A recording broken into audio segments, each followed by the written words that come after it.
అయితే ఇవాళ ఏమైందంటే మా పెద్దన్నయ్య దగ్గర ధాన్యం ఎత్తుతున్నారు. ఎత్తుతుంటేమో ఇగో ఈ ముంగడ కనిపిస్తుందా, ఈ పాప వాళ్ళ అయ్య కూడా పోయిండు. పోతేమో నేను కూడా పొలంకి వస్తానా అని ఏడుస్తుంటే అక్కడ గట్లు ఉంటాయి కదా, సో పడిపోద్దని వద్దని చెప్పిండు. వద్దని చెప్తే దగ్గర 1 hour ఏడ్చింది, నేను వస్తానా అనేసి. అయితే వాళ్ళ అయ్యేమో మరి తంబి నేను తీసుకుపోలేనరా పడిపోద్దని, నువ్వు తాడకన్నా తీసుకుపోయి ఏదైనా కొనేసి తీసుకురారా అని చెప్పిండు. అయితే సరేలే నేను చాక్లెట్లు కొనేసి ఇస్తా అని తీసుకొస్తున్నా. ఎక్కువ చాక్లెట్ కొనేసి ఇవ్వరా అని చెప్పిండు. చెప్తేమో దెబ్బకి ఏడు పాపేసింది. ఇంకా బాబాయ్ పోతలేమో అని నవ్వుతూ వచ్చేస్తుంది నాతో పాటు.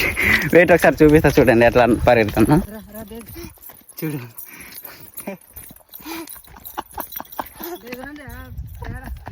ఎంత స్పీడ్గా నడుస్తుందో చూడు. పొట్టి బిస్కెట్లు కావాలా?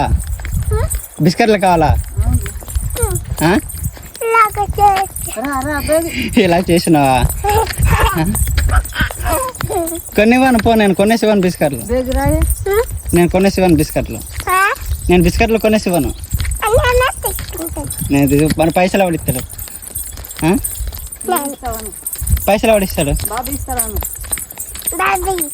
నేను ఇయ్యను పో. నువ్వు పొద్దున్న ఏడ్చినావు కదా, నేను ఇయ్యను. ఎత్తుకుంటాను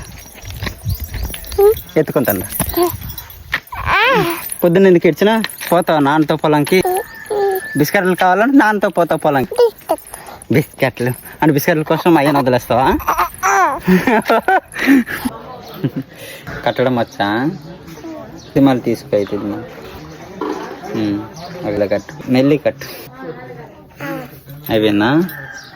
బాగుంది, నాకు నచ్చింది.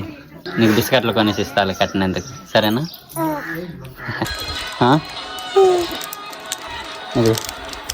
ఇంకా ఇవి రెండా? పట్టుకో.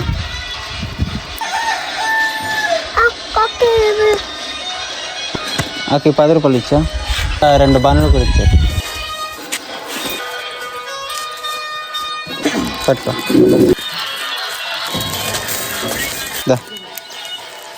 ఒకటి హ్యాపీయా?